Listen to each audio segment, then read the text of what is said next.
Good afternoon.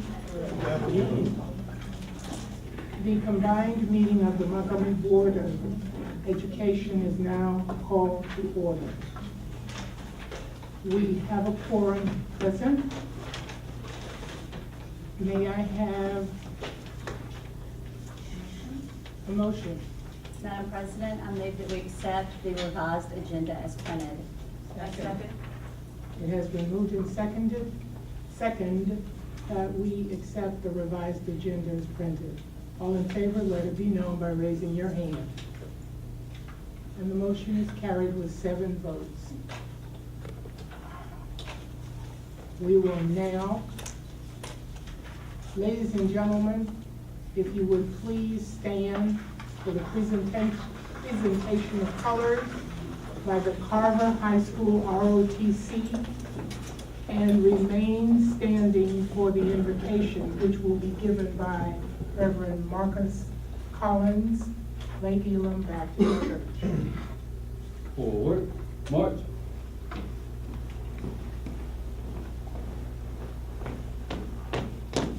Left turn, march.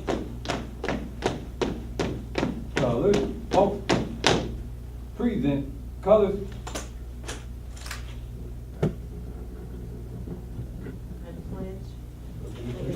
To the flag of the United States of America and to the republic for which it stands, one nation, under God, indivisible, with liberty and justice for all.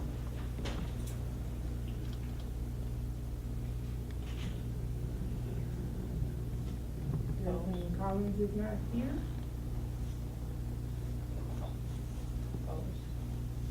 Then will you post your colors, please, gentlemen?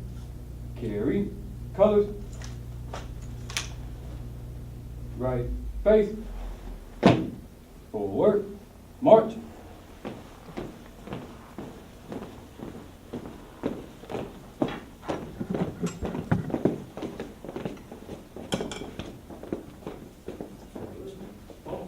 Mr. Porterfield, would you be so kind as to give us our invocation? And ladies and gentlemen, please be seated.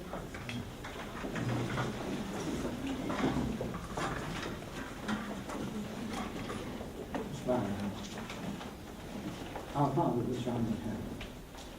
Dear God, once again, we come in the mighty name of Jesus with thanksgiving. Lord, we thank you for the many, many blessings that you bestowed on each of us.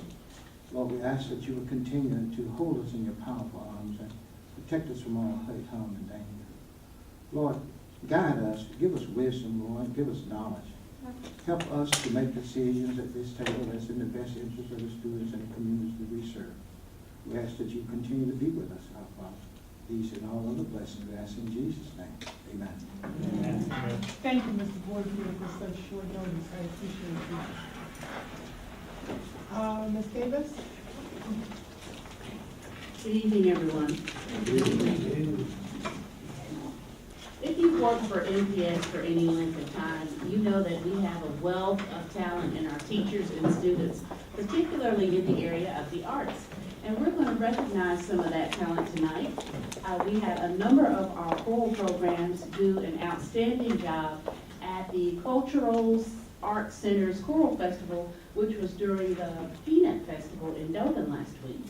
And we have several of the representatives from those choirs, and the directors are here that we're going to present to you tonight. So, let's see, we have Christine Moore from Johnny Carr. Would you please come forward?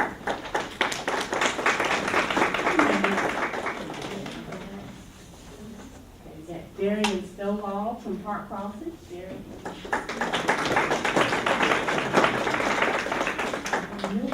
Milton Williams from BTW was supposed to be here. He's not with us.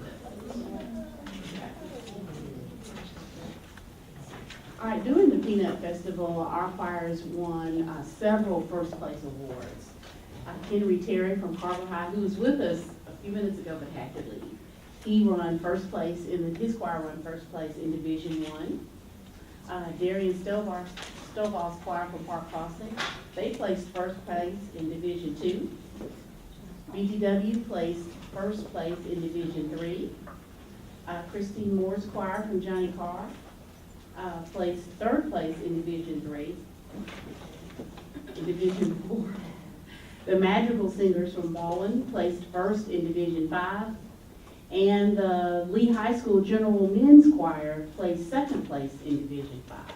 And there were over 1,500 students that competed in this competition, representing over 35 schools across the region. So for them to do so well speaks to the caliber of our music program. So I'm so glad you all were able to join us tonight. And you all will also get to sample some of that talent at some recent concerts. We've got our first ever middle school holiday concert, which is December the 11th at 6:30 at Aldersgate.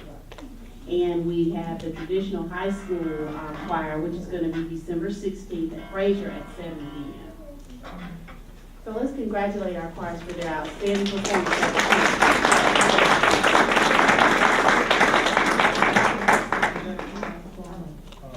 We're actually doing a joint concert, Johnny Carr, Park Crossing, and Wilson Elementary on the 18th at Park Crossing.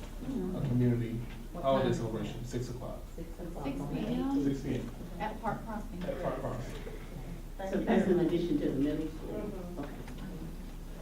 Congratulations. Thank you so much. Thank you so much. Congratulations.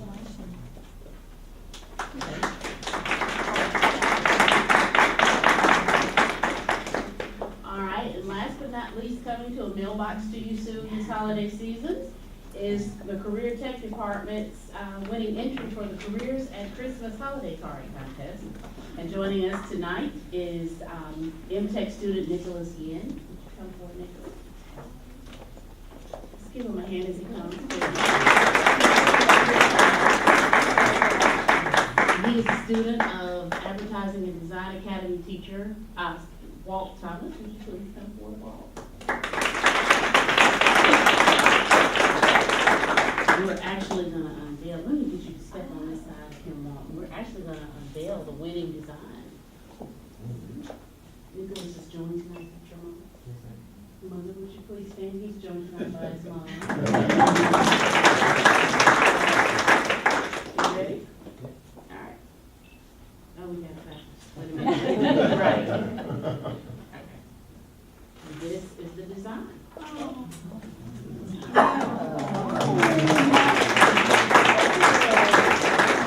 Celebrating careers at Christmas.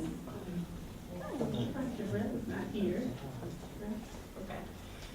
This design will be used on their official card. We'll also use it for digital media, so you'll probably see it on Facebook, Twitter, and whatever the Career Tech Department sends out to bring in greetings for this season. Thank you, Nicholas. Last year too. Oh, wow. So he's excellent. I've seen some of his work. His work is really tremendous stuff. He'll be one to watch in the coming years. Thank you so much, Nicholas. Very good.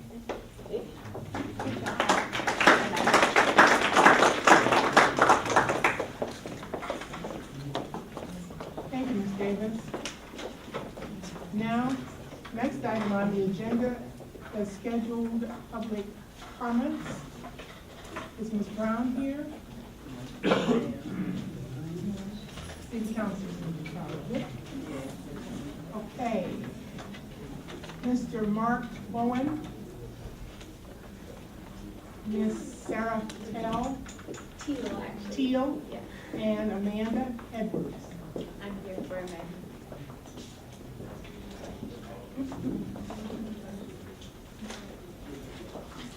Good evening, everybody. Good evening. We're part of the Eat South team, and we're going to give you a short presentation about who we are and what we're doing with your schools. EAT stands for Educate, Act, Transform. We're going to go through our education programs with a little more depth, but the A part is ACT, which is our farming programs. We have a farm downtown behind the Montgomery Advertising. We have a farm out in the Hempstead neighborhood, and we also sell food to local restaurants like True, Central, and other restaurants around the city, and we're at the Curb Market. The T stands for Transform, which concerns our River Region Food Policy Council, which Keisha is actually the coordinator of. And what they try and do is they try and fill in all the gaps where food, we have, let me explain it this way. This is my best way I can explain it. People have stakes in food in USDA, EPA, Health and Human Services, and a lot of times with those gaps, things fall through. So food policy councils, which have been in existence since 1984, come in to try and organize residents around how we can fill in those gaps that government often fails or misses. So now we're going to get a little bit more into our education programs. We'll start off talking about our Sprouts Head Start program. My name is Sarah Teal, and I'm an AmeriCorps Vista, just like Keisha, with East South, so we're like paid interns. And I work with Head Start, so I'm at T.S. Morris, E.G. Nixon, and Cleveland Avenue YMCA this year, so I know it's not related to public schools, but we're in 2 public schools, and so we're getting to see a lot of what y'all are doing. But we're funded through the River Region Medical Alliance, which they had a big fundraiser for us last year, and East South is we partner with them. We teach standards-based lessons, just like we also have a K-5 program that Mark does, but we focus on integrating those core subjects into the garden, so the kids are doing things like math, and with my little 4-year-olds, we're doing color recognition and shapes in the garden, and it's just really engaging for the kids to be outside instead of working on a worksheet and just sitting in their desks, so they get to be outside and learn about gardening. And I think that's about all. But we also train the teachers, just like Mark will talk about in a little bit, through professional development.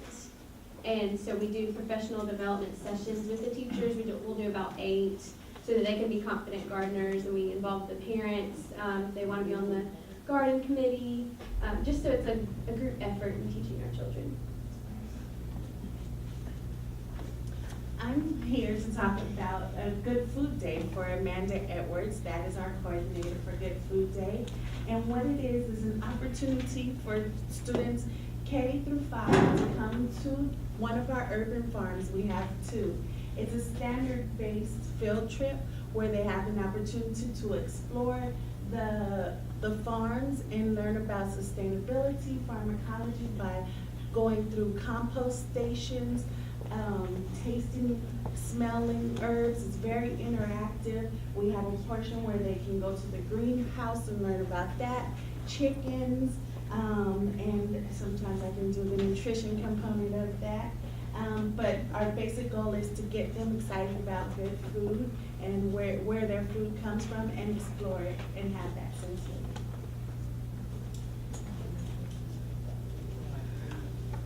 And the last program I want to talk to you all about is Sprouts, which is connected to what Sarah's talking about.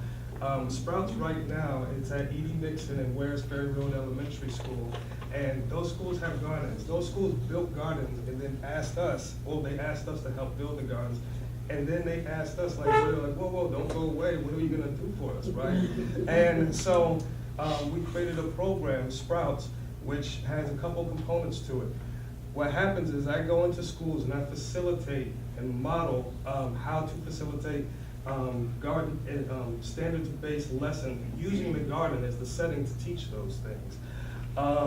And accompanying that, we also try to give the teachers professional development that so that they can be confident gardeners. What we have found in the past is that when you have a garden and teachers don't know how to use it, it becomes a big pile of weeds. So we want to make sure that teachers understand how to use that garden confidently. We also organize a garden committee. And with the garden committee, because our job is to try and hit every single teacher in that school so that they get this professional development and they get to see us model how to do standards-based lessons in the garden. So by the time we have hit every teacher in the school, which is about a 3-year cycle, we'll do like kindergarten first, second and third, fourth and fifth, all in different years. By the time that cycle is over, there's a garden committee established so that garden is self-sustainable after we transition out of that school. Last year was the first year that we piloted that program at Waresbury and E.D. Nixon. Those are the 2 schools that we're still at, and that program is still continuing to develop right now. some of the some of the reasons why I thought it'd be important for you guys to know about what we're doing is because it's important for you guys to know about what we're doing. But also, you know, we're hoping that the NPS and Montgomery School Board will, as well as the superintendent, all start to endorse our program or endorse our program somehow. So what I mean by endorse, teachers are required to have so many professional development hours every single school year. We're hoping to reach out to, I believe her name is Debbie Cook. Okay, I'm gonna cut it off right now. So we're hoping to be able that our program Sprouts, we're hoping that Sprouts, the professional development piece, hopefully Title I money can be used in a match so that schools can, we would match the amount. So that Sprouts can come over and facilitate that program in other schools throughout the district. So we're cut off right now, sorry. Last thing, I just wanted to show this. I'm sorry. You're finished. Yeah, so this is for you, Superintendent Ms. Allen. This is a basket of food that is grown out of the gardens and food that they get to engage with. So there's collard greens, lettuce, and rosemary.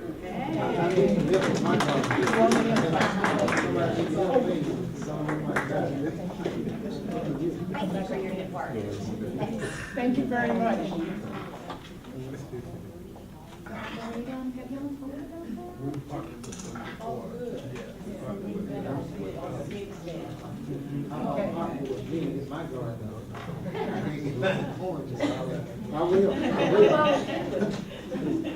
Thank you very much, Eat South. The next item on the agenda, citizens' comments, and no one signed up, so we move to the superintendent's report. Thank you, Ms. Dawkins. That's very timely, because I want to ask Eat South, where were you 20 years ago when I tried to do that garden over at Forest Avenue? I could have used your support at that time. But thank you so much for coming and sharing. And yes, we are going to put you on an agenda to share with principals and with teachers. Thank you very much. Okay. Thank you. I'd like to begin my report tonight with thank you to the school board and to our community for supporting the mission of Montgomery Public Schools, which is to engage, educate, and inspire our students to succeed in college, career, and beyond. We appreciate all of the support. We welcome your comments and your suggestions. At this time, I want to highlight some good stuff about students, about a staff member, and about a board member. Beginning with our students. We received a letter last week from a couple in Fairhope, Alabama, that I would like to share, which compliments some of our students. The letter reads, "Good evening. My husband and I just returned from the JD versus Fairhope playoff game. We are Fairhope residents and attend some of the football games. We usually sit on the opposition side because the seating is not restricted. We've seen a lot of different visiting schools and been in the midst of the parents, teachers, and students from those schools. Jefferson Davis High School was very different from these other schools. From the band, dance team, pep squad, cheerleaders, parents, and students, these individuals conducted themselves in an exemplary manner. It was fun to be sitting with these folk. I wanted to let you know that you should commend the staff that works with these students. Not only was their conduct commendable, but the energy of the students was extraordinary.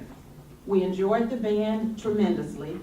Please thank those involved in working with these students for their effort and let them know that my husband and I appreciate them." This is from David and Elizabeth Wright of Fairhope, Alabama, and they are real people. This is not a plant. And we sent this on over to Jeff Davis, but I just wanted to acknowledge that because I get so many of the other kinds of letters. So that's recognizing a group of students.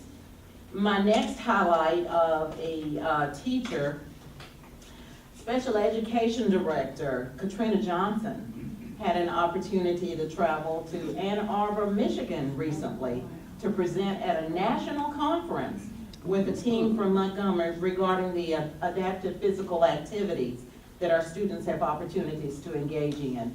I included in your packet some information from that conference that you can read at your leisure. The third acknowledgement is of a board member.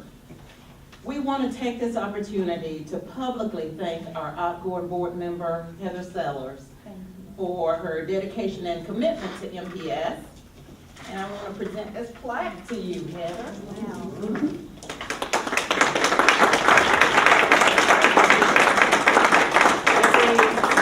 In appreciation for 6 years of dedicated service on the Montgomery County Board of Education, 2008 through 14. Thank you so much.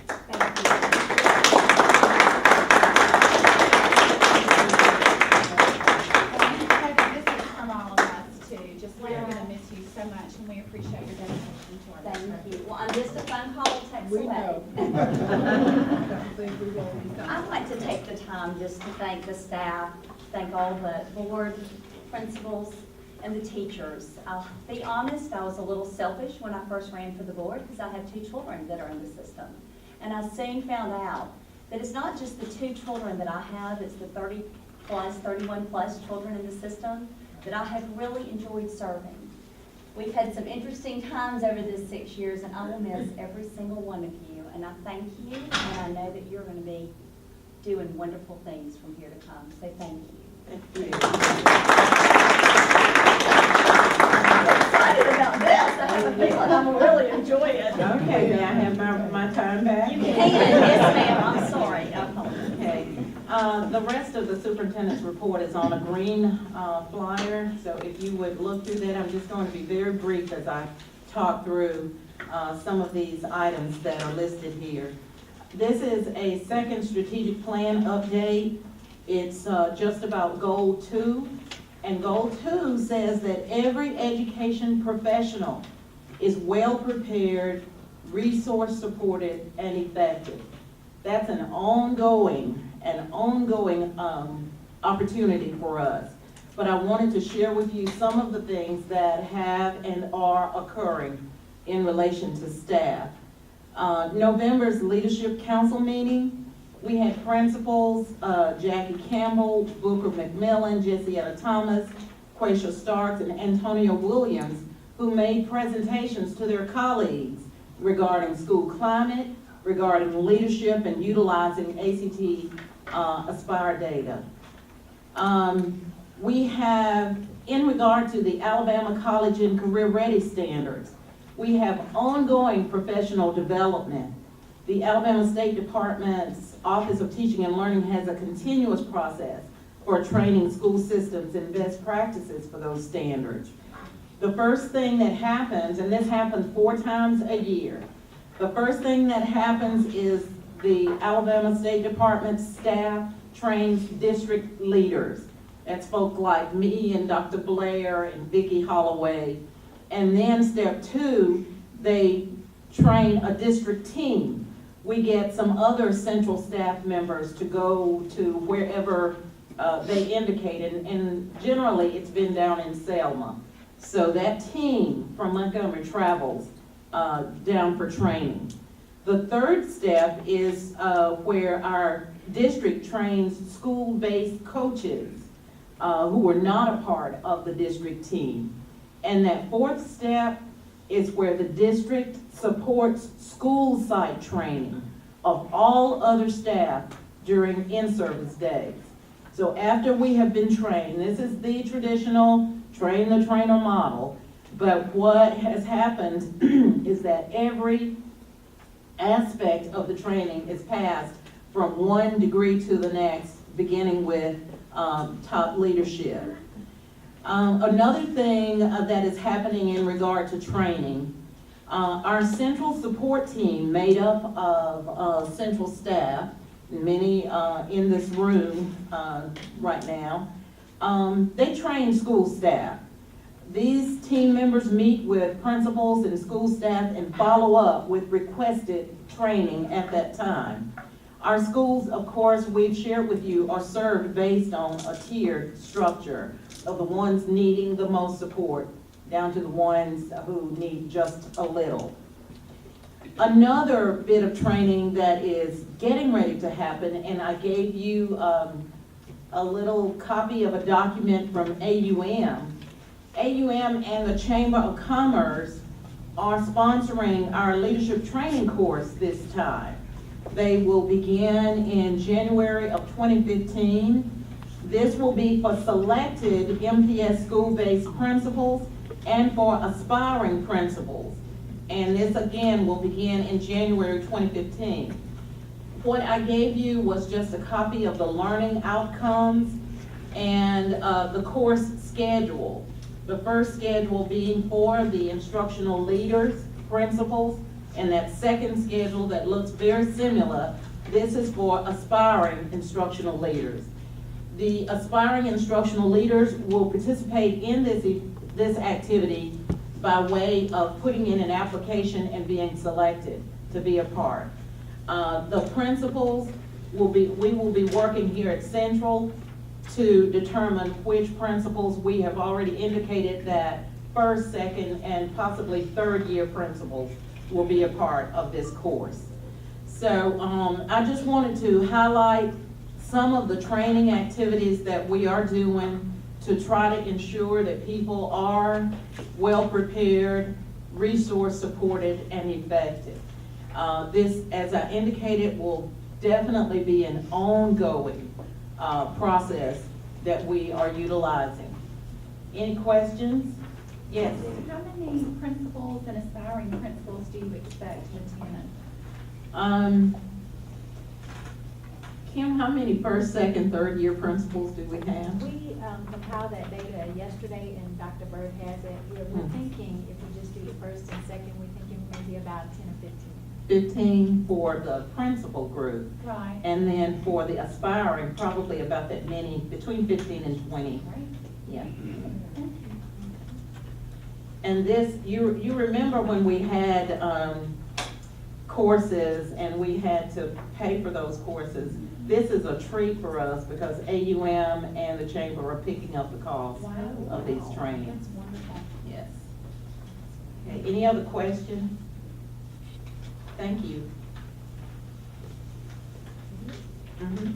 Thank you, Michelle. Next item on the agenda is received for information. Mr. Glover. Yeah. Madam Chair, members of the board, you should have received the financial report in your packet of information. This is for the month of September 2014, the 12th month of the fiscal year. So as you know, September is really the time, the one point in the year in which we really take a snapshot of where we stand financially. So the document that you received Friday is in an expanded format because there's additional information that I'd like to take a few minutes to go through with you that I think will be helpful for you to have. I'll also say this for the benefit of the audience, all of this information is on the MPS website. You can go to it right now. You go to, on the homepage, you go to departments, then finance, then documents, which is over on the left side, and then you'll see the financial reports, and this is for September. So, having said that, let me just give you some highlights of this report. First of all, I'll say this, it's generally a positive report. It's better than I thought it would be a few months ago, and so I'm very happy about that. Having said that, we're a long way from where we need to be. If you'll see on the cover page, and I'm not going to read all of these figures, I'm just going to go to the primary number, which is on line 3, the unreserved fund balance for the general fund. We ended the year at $8.2 million. A year ago, we ended at 9.2. So we're down $1 million. But you'll remember just a month or so, a couple of months ago, when we were doing the budget, I was projecting $7 million as the beginning balance, or the beginning balance for this year. So we're better than we were. I'll also go ahead and throw out to you that We were able to go ahead and include all encumbrances for textbooks, which was significant, so there's not a lingering obligation going into the new fiscal year for old obligations for textbooks. And we did not have to charge any expenditures to our E-rate refunds fund source, which gives us a little bit more money and a little bit more flexibility going down the road for the use of those funds. So let's just go through the other pages. If you flip over to the second page, we don't usually look at that very closely. These figures represent the entire budget, all funds and fund sources.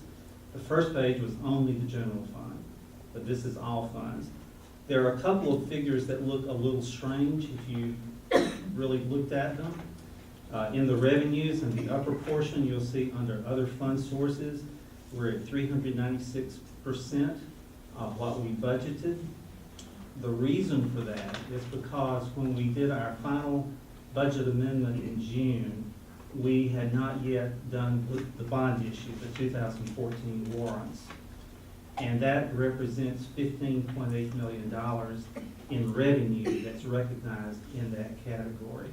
So that was not budgeted, and thus therefore it's throwing things off a significant amount. Also in expenditures at the bottom, the area that would look like it would be the most significant would be the last one, other fund uses, $173 million in expenditures compared to budget. That is also related to the 2014 warrants that we did in August. And included in that was the payoff of the 1999/2006 warrants that we had. And we transferred money from the debt service, the capital projects fund to the debt service fund to pay that. And so that increased the transfers, and that's the only reason that looks strange. There was about $4.3 million in transfers that was not budgeted because we had not yet done that bond issue when we did the last budget amendment. So there's really nothing in here that's of real concern to me. I will tell you that the operations and maintenance continues to be an area in which we under budget. We, even though we're spending way more than we have in the budget, we're spending far less than Mr. Dotson and his staff could spend on our facilities. So that's an area that in the future will just continue to have to be addressed. We've said this before, anytime you're having to balance a budget and particularly reduce a budget, the first area that really can take a reduction is operations and maintenance, even if it's not a realistic figure. So, okay, then if you'll flip over several pages, skip through all of those pages, you'll come to a page that says additional information. There you go. And then the page right after that, the summary of unreserved fund balances. This really is a snapshot of where we are financially for this year. And I'll tell you, this is unreserved, so if there are any encumbrances, any obligations for any of these fund sources, those are already subtracted so that what you see are unreserved fund balances for these fund sources. In the general fund, you see the $8.2 million, which we've already talked about. In special revenue, the first two are Child Nutrition Program and the Summer Food Service Program. The state actually looks at those as a combined figure, and I have a note at the bottom that says that those two fund sources, the unreserved fund balance is $4.1 million, $4,116,000. The state divides that amount by 1 month's expenditures for fiscal year 14, and if you do that, you would come out with 2.13 months of operating balance for the Child Nutrition Program, which is significantly less than it has been for the last few years. But the reason is because in fiscal year 14, the year we're just ending, there was a cumulative effect for us having significantly more in C&P funds that we could use our pass-through with. But then also in fiscal year 14, close to $700,000 was spent on equipment, much needed equipment to improve the lunchrooms from tilting skillets to warmers to all sorts of things that they need. So that means that in fiscal year 15, the amount that I estimate will be the amount that we can reduce pass-through by is only $209,000. So we're anticipating at the end of fiscal year 15 that with no equipment, no significant equipment purchases in fiscal year 15, and with the new program that we have that should be generating more revenue for the child nutrition program, I suspect that a year from now, that the ending fund balance in the child nutrition program will be significantly over the 2 months operating balance. And so in 16, you'll be able to reduce that pass-through by that extra amount. But for 15, only probably about 209,000 is the amount that we'll be able to reduce our pass-through by. Okay, then you see the local school public funds. As you know, local school funds are divided into public and non-public, so the non-public funds are in the lower, at the very bottom actually, of fiduciary. And those are really remaining about the same. That's the cumulative number for the funds that are in all of the schools. Then you'll see E-rate refunds, $2.9 million. I'm really happy to see that. We increased our balance by about $600,000 this year. We did not have to charge any expenditures to that, so we've got 2.9. Now, in fiscal year 15, the year we're in now, we have budgeted already $1 million of this to be used in fiscal year 15. It may be that at the end of a year from now, that Ms. Wooden will not have to have used as much of that as is budgeted, but at least we have some reserve there in the E-rate refunds. That's really one of the very few areas that we have sort of a place to go to if we had to help relieve us in the general fund. Any questions on that so far? Then you got debt service. Debt service normally would be zeros, but as you know, when we entered into these agreements for the QSCAB funds, the QSCAB is unique in that we make payments to the state each year for what we consider the debt service, but they're really called sinking fund payments, and they go into a fund at the state level, which they keep until the end of the period for those bonds. And so that's anywhere from 15 to 17 years that those QSCAB bonds, the maturity date. And so what you see there is the cumulative amount that we have paid to the state for these sinking fund payments. And 15 years from now, 12 years from now, whatever the period is, I think I have a reference at the bottom, 11 to 13 years. When the state pays it off, then those figures will go away. But they'll keep increasing each year as we make those sinking fund payments to the state for debt service. But those funds are not available to us.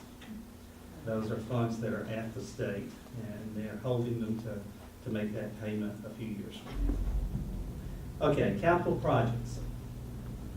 One question. Yes, ma'am. We're just in line one with the two money that we got from Birmingham. Yes, ma'am. I refer to them as round one. The first ones that we committed to, is Fund Source 9116. Right. Then we committed to the second round, which is round two. And then the state came to us and said Birmingham wanted to give up their QSCAB funds, which were part of the round one money.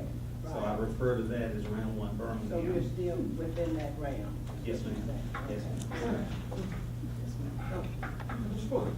I thought there was about $4 million that had been encumbered in the general fund for the construction of the performance office center. There is, because it's an encumbrance. It is not part of that $8.2 million. It's already encumbered, so it has been subtracted from our fund balance. Because you can't use that for. Right, it's restricted for the performing arts center. Right. But you've got And there- 3.9 rather than 4 million, that's why I'm concerned, I thought it was 4 million. I'm not sure where you're looking. Your note at the end? Oh, at the very bottom. Yeah. Well, no, sir, it's been 3.9 million for the many years that we've Yeah, had it out there. but being 3.9 million, it would seem as though they don't draw any interest at all on that money? Let me just give you a little bit of background, and I won't, try to just point out that years ago, when, this was back during the Sigelman administration, when BTW started getting appropriation, the first 2 or 3 years of the appropriations really were for general use of the school, and they could use them for a variety of things. So we put those funds in the general fund, and then only in the last 2 or 3 years were there the appropriations specifically for a performing arts center. And because we already had the funds in the general fund, they have remained in the general fund all of these years. Now, in terms of interest, no, sir, that is part of the general fund bank account, and we have never applied any interest earned to that. And I will say this, Mr. Porterfield, the reality is that whenever these funds are used, the amount of funds required to not only build a performing arts center, but whatever the facility is that that performing arts center goes with, will be far more than any interest that we would have accrued and applied to that.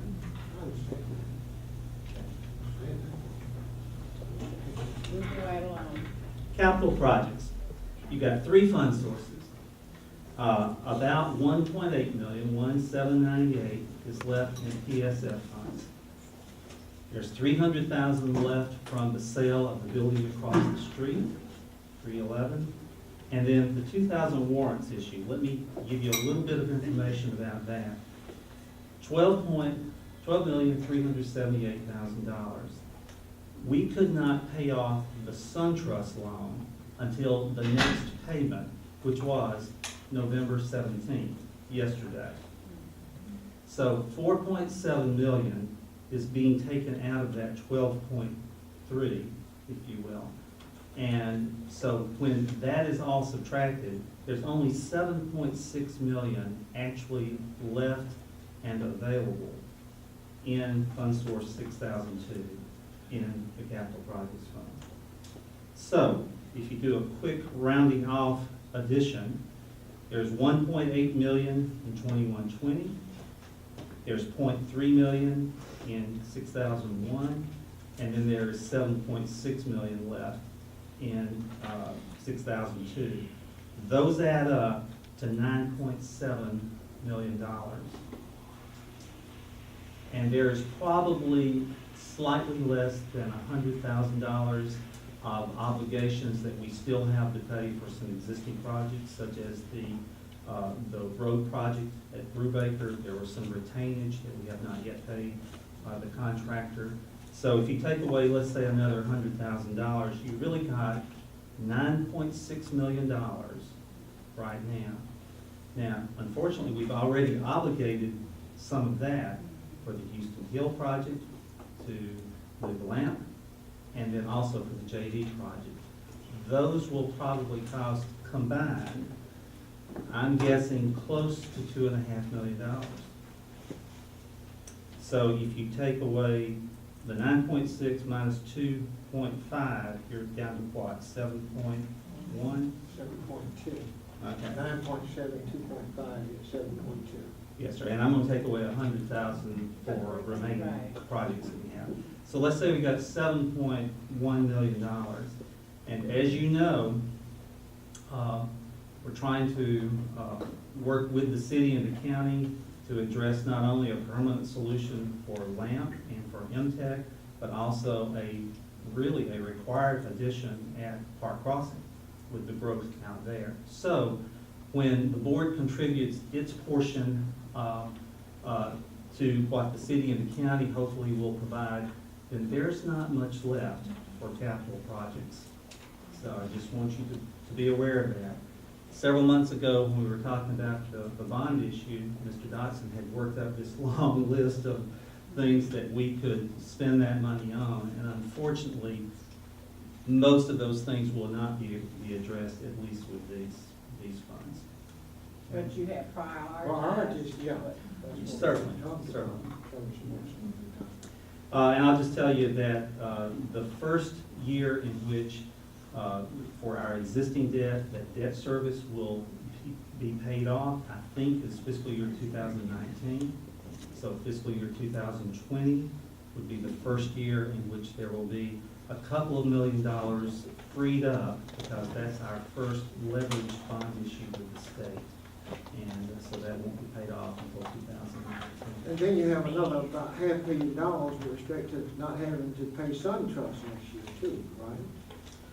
Well, that's going to be applied to the new bond issue, the 2014 warrants. Remember, when we structured the 2014 warrants, we said we want to keep our annual debt service the same as what we were paying on the SunTrust loan and what I call the Brutec bond issue, the 2006 bond issue that we paid. So we paid off those two loans, but the annual debt service will stay the same.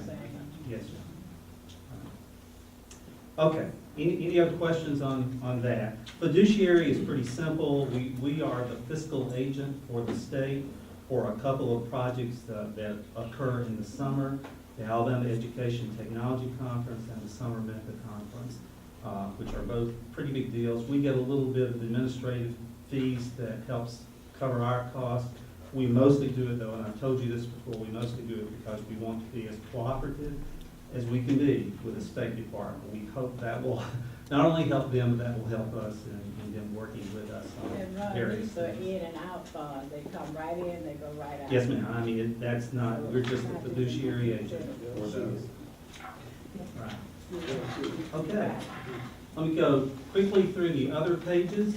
The next page is the first of 3 pages that is the supplemental 2 report that is submitted to the state that lists all of our local tax revenues. So I'm going to quickly go through those. Let's go to the second page of that, and we'll come back to this first page in a moment. You'll see at the very top, you'll see county-wide taxes. These are ad valorem taxes for real property, for autos, those things, $9.9 million. Now, that's just county-wide. On the next page, we'll see the district taxes, but let me go ahead and finish at the bottom of this first page. We've got some other kinds of local taxes. We have a business privilege tax. It's been generating about $600,000 for several years. The county sales tax, we'll look at a more detailed spreadsheet in a moment, but that is up this year significantly. And not only is that good news for Montgomery Public Schools, it's good for the county, and it's good for the city. So that's a real positive thing, I think, about the general condition of the economy in this community. And then you've got a little bit for the county sales tax, that's 1 cent per gallon. Unbelievably, it just doesn't fluctuate that much, even with the price of gas increasing, and even with the consumption actually decreasing. It's still about 1.4, 1.5 million each year. Then on the next page, you have the district taxes. Those 2 figures at the top are also ad valorem taxes, but because we have 4 tax districts in Montgomery County. We have the city of Montgomery. We have a small portion in the city of Montgomery that doesn't receive full services, so that's a separate district. We have the city of Pike Road, and then we have the county that's exclusive of the other 3. Those are the 4 districts. So these are district taxes that have been levied under various laws, and these are the codes that we have to use to identify those funds. If you take that 8.8 million, the 10,530,000, and then on the first page, or the previous page, 9.9 million for countywide, all 3 of those add up to $29,271,000. And I'll talk about that again in just a moment. The other figures on that third page for the supplemental 2 report. Come on back, Tom. There you go, right in there, Tom. You're good. Come on up a little. No, the other way, Tom. I'm sorry, I'm not even paying attention. We've got some other little taxes, helping schools, vehicle tax. when people pay $15 for those Helping Schools tags, $13.49 or $13.50 approximately comes to that school system for that. There's a little bit for manufactured homes, and then you've got county and city appropriations. The county appropriations includes the summer feeding program, and then mostly appropriations to the schools for individual schools allocations. The city council appropriations is primarily made up of two things. One, there are some debt service payments that they make on our behalf, so that's a part of this.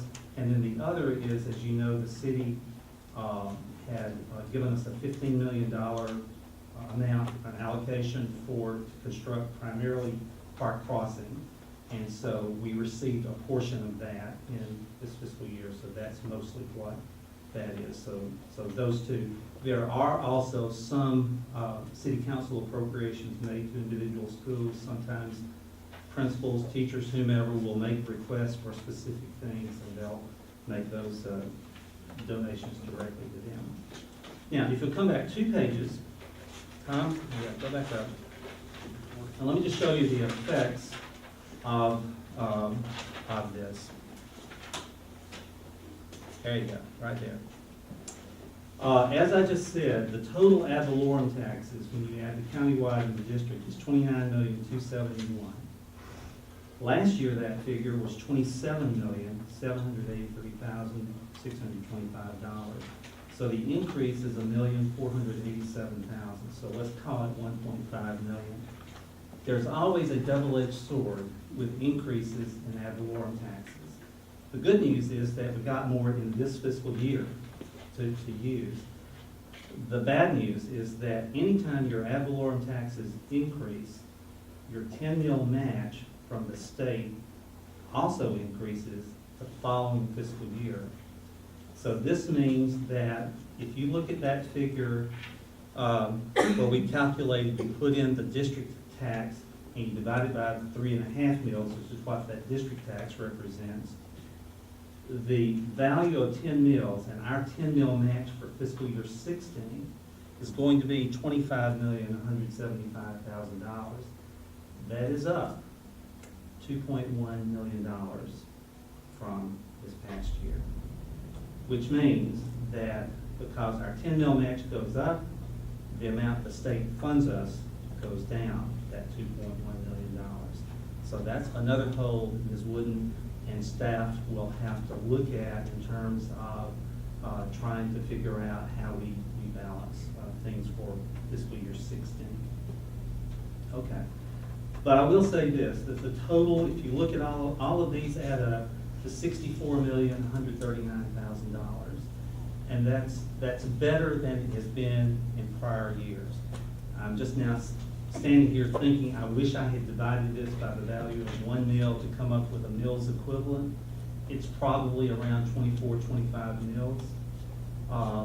And a mills equivalent is probably the best comparison for how we are compared to other schools, school systems. Ms. Allen has received some information. I think Mr. Dean had gotten some too, about how school systems compare, and really a mills equivalent is probably the best. That still doesn't tell you how much a community generates per mill for that mills equivalent, because some school systems could have 100 mills equivalent and they'd be so poor they wouldn't generate anything. And then others could have significantly more wealth in their community and it would generate much more. But this is better than it has been in years past, so I'm pleased with it. Okay, any questions about taxes? The next to last page, skip through those 3 pages, you're going to come to sales tax receipts. That's just a summary you'll see from month to month. We started out in fiscal year 14 with some down months, and then it started picking up. And you can see, really starting in February, going through September, all of those were positive, and we wound up with a plus 3.75% growth in sales tax for the year. And that was an additional $945,000 over what we received in fiscal year 13. So that was very positive. Last page. debt. This is your snapshot of where we are with debt, and I'll go through these very quickly. The first one, that is the city of Montgomery's debt that they actually did originally, I think, in 1997. But the city has always paid our portion of the debt service on that bond issue. So that's not an obligation we have ever had to pay, and we're thankful to the city for doing that for us. The second one is what I refer to as the Brutech bond issue. That is the bond issue we paid off. With one of those debts we paid off this summer with the refunding of the debt and issuing of 2014 warrants. So you can see the remaining balance is zero as of 9/30/14. Okay, the next three are the state leveraged bond issues. And as you know, the state they give us what the principal and interest are each year. And you can see that in the second column, we're going to pay off that first one in 2019. That's the one where about $2 million will free up in debt service payments. The second one is 2022, and the third one is 2025 is when we'll pay those off. The next one is, you'll see it's building improvements for 27 schools. That is the SunTrust loan. And you see we ended the year with still owing $4.5 million, $4,544,000, but that was paid off as of yesterday. So a year from now, that will show zero. The next three are the QSCAB bond issues. And so those figures are again given to us by the state. The next two are state fleet renewal funds are used to pay the bus loans. We paid off one of those, the one that was originally $8.3 million. We were able to pay that off and paid a portion of the $2.7 million. So we owe $2.1 million on the second one. And then finally, the new thing that's on this list is the 2014 warrants that we did this summer. And we list an initial debt, $15,860,000. So, with that, I'll be glad to answer any questions. I noticed the interest rate dropped just a little bit here on the school buses. Yes, ma'am. The second loan was much less than the Yes, first one. that's all right. That was good. Thanks, ma'am. Are there questions for Mr. Glover? Excellent job as always. Thank you, Thank Ms. you. Glover. The next item, Ms. Attorney Turpin.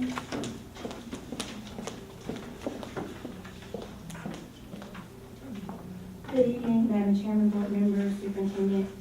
I'm going to be very quick. The Alabama Administrative Code, Section 296-1, has some guidelines for career tech that requires them to have a policy review every 3 years. There are 4 areas that we had to do the policy review in. The first is to make sure that we had an adequate FERPA policy, live work policy, safety policy, and cooperative education policy. All of those policies we did have, they were current and they were compliant. So you have attached a copy of all of those policies, and what we will have indicated by this presentation at the board minutes is just a presentation that we have, the board has reviewed all of those policies. Our career tech director has reviewed, I have reviewed them, and our current policies are compliant with those guidelines. Good job. And these on the web? Ma'am? Are these on the web? On the web? Yes, ma'am, they're reflected in our policy book. The FERPA policy is included in our code of student behavior, because we have to give notice to parents of it as well, because the FERPA, of course, deals with student data, and we give that to the parents.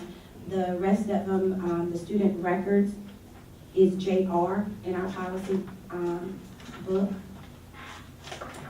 The safety policy is EBB in our current policy manual, and the cooperative education policy is IEA, and our live work policy is DFMA, and all of those are included in the packet. And again, all of them are compliant with the administrative code regulations for career tech. Are there questions for Attorney Perkins? This is a very detailed packet, and I think it's gonna be good for everybody. Thank you. Next item? The next item is some revisions that we are making to our Board of Education procedures. Our last revision was, if you look at the last page, was back May 25th of 2010. Since that time, we've had a couple of changes with the local act as it relates to the terms of the board members. So our current procedures reflect 6-year terms. And so I made the revision to change that to 4 years to be compliant with our current statutory guidelines. And I also made a couple of changes to the agenda items to reflect our current practices. I think somewhere during that time, we changed a couple of things up, and as I went through the books, I noticed that the reflection in the procedures was not reflections of our current practices. So I just made those amendments as well to reflect our current practices. And you had to straighten the situation out with Darren because he was grandfathered in as well, 6-year term. Yes, he has a 6-year term. And Robert 4. And the good thing about it is we're at 14 now instead of back in 16. Right. So their situations will be reflective of the act in 2012. But since the revisions are made in 14 as opposed to back then, I didn't feel the need to put that grandfathering in because it's No, just. we were talking. Oh, yes, oh, yeah, I do remember, you're right. Yes, everybody that was elected in 2012 is grandfathered in for 6 years. For 6 years, not 16. Everybody's grandfathered in for 6 years. And if anybody needs a copy of that act, and there was, and I'll just say this as well, Attorney Seal did request an AG opinion on that issue to make sure that our interpretation of the act was correct. So if anybody needs a copy of the act or the AG opinion, I do have both of those. But this revisions reflect our current statutory guidelines. Any Are questions? there questions for Attorney Perkins? Thank you. Thank you. The next item, Mr. Johnson. Yes, ma'am. Good evening, all. Hello. Madam Chair, members of the board, Madam Superintendent, you should have received in your packet 2 contracts for graduation for the traditional high schools. If you recall, we normally will have one with the ASU Acadome, but in the past, our larger schools, particularly Jeff Davis and Carver, has had issues with capacity. And so we reviewed the option of going to the Garrett Coliseum. Once we did the due diligence there, we found out that the seating capacity was good at over 10,000. However, there was no air conditioning. So Carver elected to go back to the Acadome. Jeff Davis indicated that they did want to go to the Garrett Coliseum, so that's why you have 2. At the Acadome will be MTech, MTech, Carver, Lanier, and Lee, with Jeff Davis at the Garrett Coliseum. And so those contracts, they're pretty much the similar contracts we've had in the past. I'll entertain any questions. Questions for Mr. Johnson, board members? Next item, Mr. Johnson. Yes, ma'am. Lovelace update. First of all, let me preface this presentation by saying, when we stood before you, and I indicated this to Ms. Allen last week, when we stood before you a couple of months ago and indicated that we were going to move Lovelace into Houston Hill by Thanksgiving, me nor my staff really believed that. We were trying to find out what we were going to tell you when we didn't make it. But we're happy to report that through the continuity of effort of the guys in operation, I have to applaud all my directors. They really pulled together, and we've got everything in place. And contingent upon a final inspection that we have set for Thursday, we're right on track. We should have them ready to move in during the Thanksgiving week so that they should be ready to begin school on coming back from Thanksgiving. I think that's December 2nd at the Lovelace, at the Houston Hill site. Everything is on schedule for the inspection. I think we've covered any issues we may have had with the modular building, as well as with the kitchen, with the building commission. All technology is in place. Student parking, parent drop-off and pickup, as well as safety plans have been identified, put in place with the principal. The main building should be ready to move in Friday, contingent upon a substantial completion from the building commission. We're gonna turn it loose to the teachers Thursday afternoon, and all the teachers that are in the main building can, at that point, go in and begin to rearrange, because all of their belongings are already in the school, if you will. So we won't have much to do that last weekend, that week of Thanksgiving, those 3 days. So we're way ahead of schedule, and we just want to let you know that we think everything has worked out fine with that. I don't know if you've been by to look at it, but it's an outstanding facility that we have right now with a closed facility that we had. It's just amazing that when we closed it, all we did was turn off the lights, and to turn the lights back on is costing us so much money. But again, we have basically a new building that's up to code, that has a capacity around 550 to 600 students. And so that's in place, and I think just everything looks good at that point. The teachers have gone over to look at it, they're pleased, they're happy with their place that they can, with their classrooms, if you will. So I think everything is looking okay on that. We don't foresee any issues. And I just want to give you that update on that. Question? I do. How are we gonna work with the students going? I mean, of course, they'll keep their same schedule that they have as far as class periods, but how will they know where to go? I mean, have they talked to the students at all about touring the school and knowing where stuff is, so that, I'm just trying to keep as much instructional time used properly. Ms. Jester had facilitated a schematic of classrooms, what teachers are in which classrooms, that has been disseminated. The students during that week that they're out, if we have a substantial completion, I don't see why they can't at that point go in and just take a look around, because the only thing for that first 2 days, that Monday and Tuesday, we'll probably be moving in the modular building, but the building itself will be taken care of, so they should have that opportunity. Also, we'll make sure that they have it that weekend prior to. I don't know, because the football game's that Saturday, the weekend prior to, so they may not want to come over, but we'll have that available as well. Well, they may not even have to necessarily go, but maybe if we could give them a map or something with the teachers where their rooms are, just so they'll have an idea, instead of roaming the hall trying to figure it out. Yeah, we have that. I think they have Yeah, that. I think they have. Okay, Yes. I'm just making sure, you know.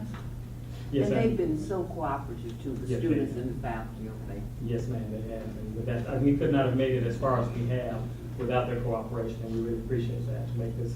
We know it was an inconvenience, but I think we made the best of a bad situation, and I think we're gonna come out with a new facility, basically. And I think if the so-called outsiders would let the insiders do their job, probably pretty good too. Thank you, ma'am. Okay, any other questions? Last is the right-of-way for the city of Montgomery. This is simply, they need an easement to have a larger bus stop with a cover over it. If you notice that Carver right now, right in front of Carver on Oak Street, there's a small, just a seat, if you will, but they want to enlarge that to some of the larger ones that you've seen with the cover, and that's gonna be on our property, so they want to enlarge that. I did talk with Mr. Hall, he had no issues with it. I talked with Miss Allen, and we're okay with that, and it'll be something that's a win-win for the community and for the school. I'll entertain the questions. If not, Thank you. Mr. Soldier?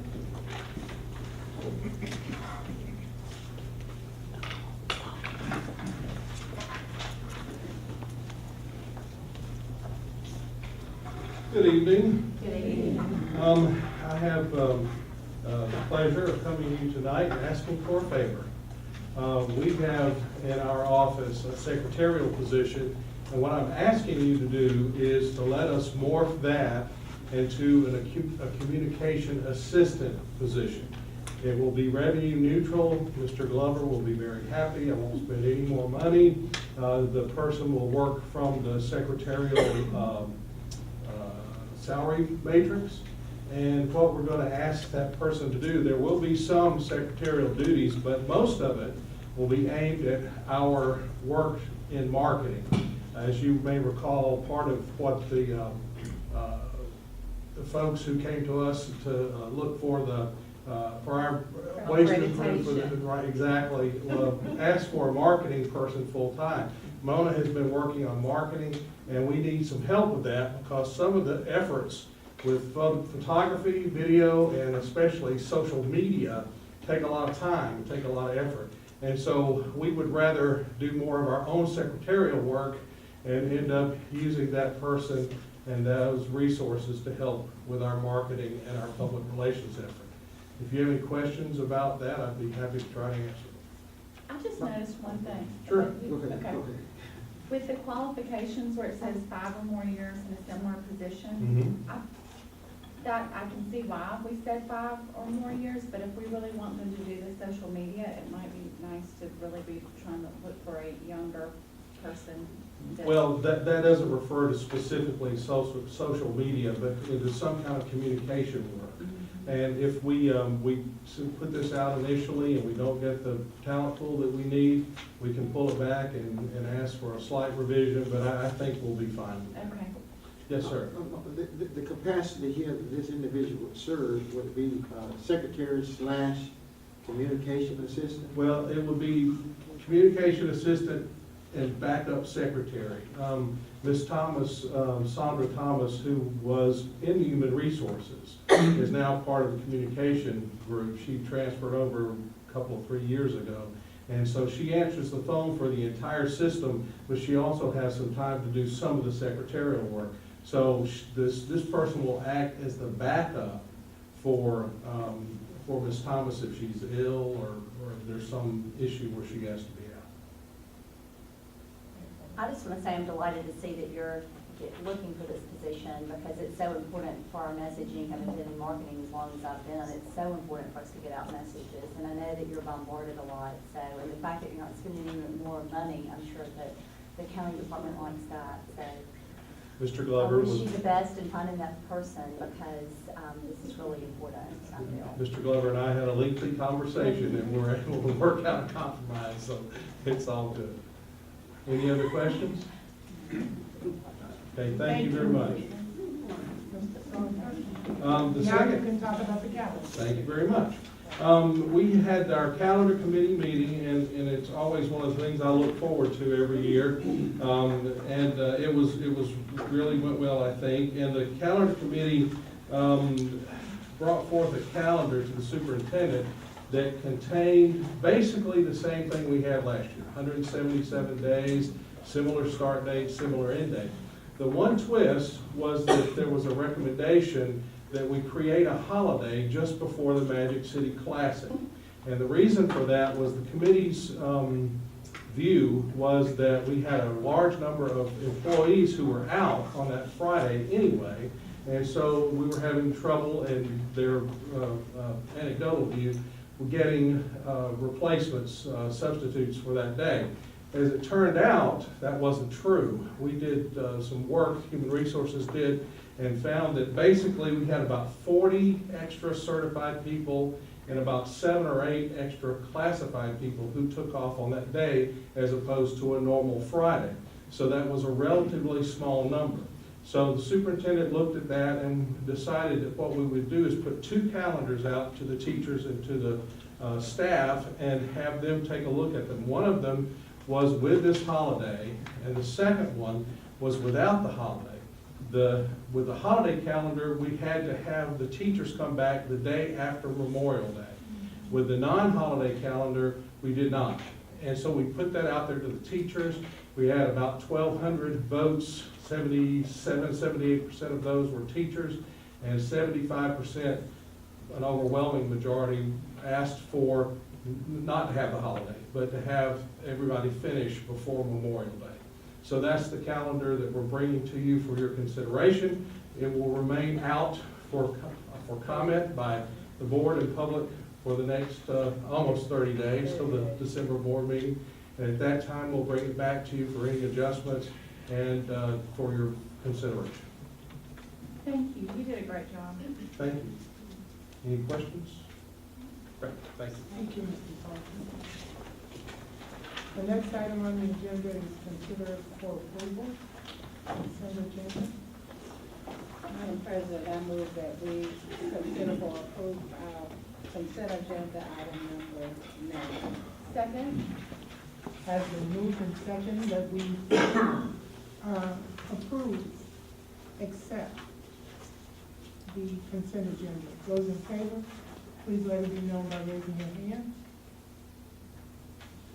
And the motion is carried with 7 votes.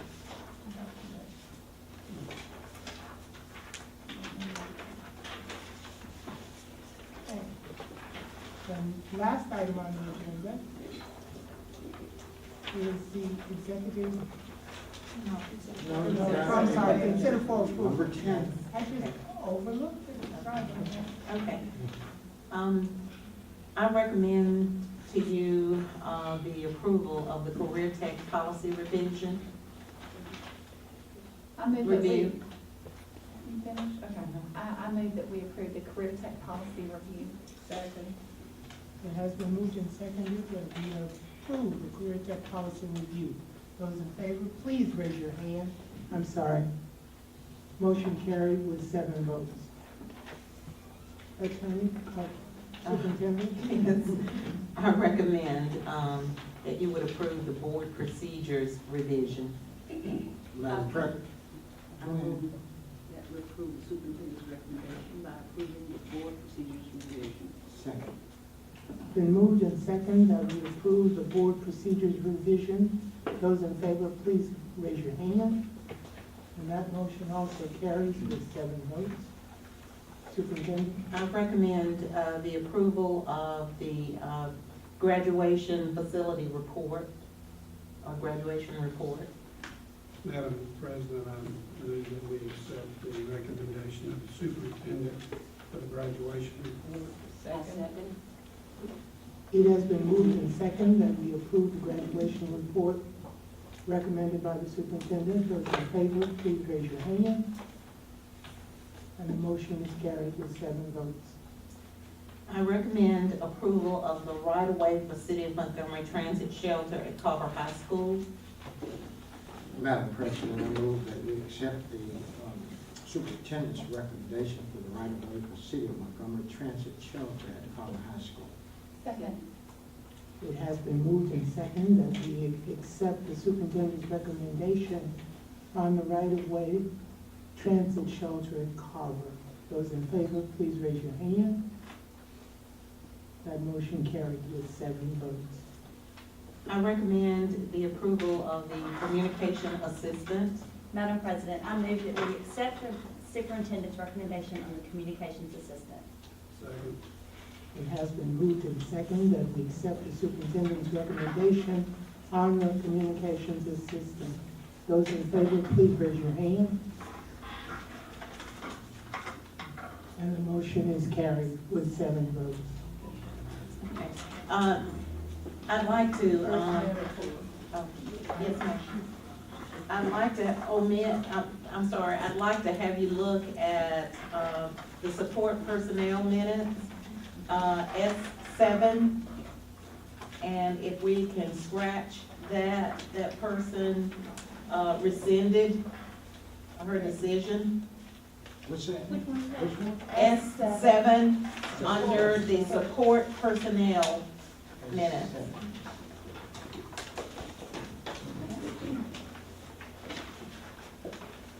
Her decision is to stay with us. Okay. All right, having scratched that, I recommend the approval of the certified support reports and the addendum 1 certified personnel. Madam President, I move to approve the personnel report, addendum 1 certified personnel, and with the omission or the correction of S7. Second. It has been moved and seconded that we accept the superintendent's recommendation on the classified and certified personnel minutes with the exception of item number 7. Those in favor, please let it be known by raising your hand. And again, the motion is carried with 7 votes.